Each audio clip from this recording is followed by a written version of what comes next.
So dito po Father din ngayon sa practically po abolishing Congress and creating a new one because of all of these issues ngayon.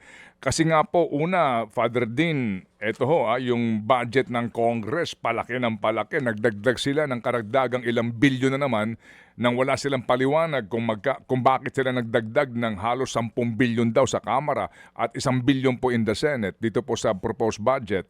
And then parami sila ng parami at palaki po ng palaki ang dinastiya sa Kongreso at pati ho yung party list, etc. Sa dami ng kontrobersya, panahon na daw po para nga magpalit tayo ng sistema to unicameral at maging kaunti na ang ating legislature para mas makatipid ang ating po mga kababayan.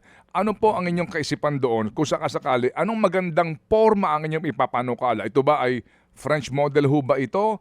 Ito ho ba ay anong modelo po na dapat nating pag-aralan? When I spoke on December 3, I proposed the adoption of a parliamentary government.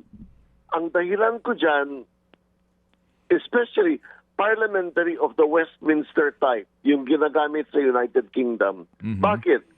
Kasi sa ilalim ng parliamentary system, ang Prime Minister at ang kanyang mga ministro ay umuupo sa parlamento. And in Parliament, the Prime Minister and his ministers are subject to questioning at any time and at all times by the opposition as well as by members of his own party. Mm-hmm. So, the system of accountability in a parliamentary government is very high. Mm-hmm. And when there is a loss of confidence in the Prime Minister and his government has to resign. So, doon sa paningin ko, kasi I've been teaching the subject parliamentary governments for a long time na, Ted, and I really believe that system is the most responsive to accountability. Pero, Ted, kahit mag-parliamentary tayo, kung hindi natin babaguhin yung party system natin, wala ring mangyayari. Opo. So together with the parliamentary government, there should come about the formation of genuine political parties that will be supported by the government. In other words, the government will fund political parties na talagang magkatunggali. And the voting should not be as we have now, but by proportional representation. In other words, we vote not for people but for parties.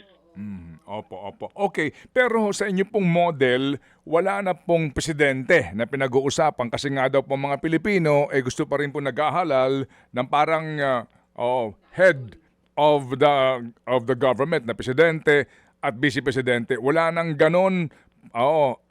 Members po lamang ng parliament through parties nila at bahala na yung parliament kung sinong ihahalal na pinuno nito. The leader of the majority party that wins the majority seats in parliament becomes the prime minister. Mga kapatid, brothers and sisters, saan ka pa? Dito na tayo sa totoo. Dito na tayo sa True FM. Mga kapatid, mag-subscribe and follow po kayo sa social media accounts ng True Network PH. Yan po kami, hanapin nyo lang True Network PH, Facebook, Instagram, YouTube, TikTok, and podcast. Mapa Apple or Spotify man yan, mahahanap nyo kami. Lahat ng mga napapanood at napapakinggan nyo po sa programa, nasa social media accounts namin yan. So, paano mga kapatid? See you sa social media!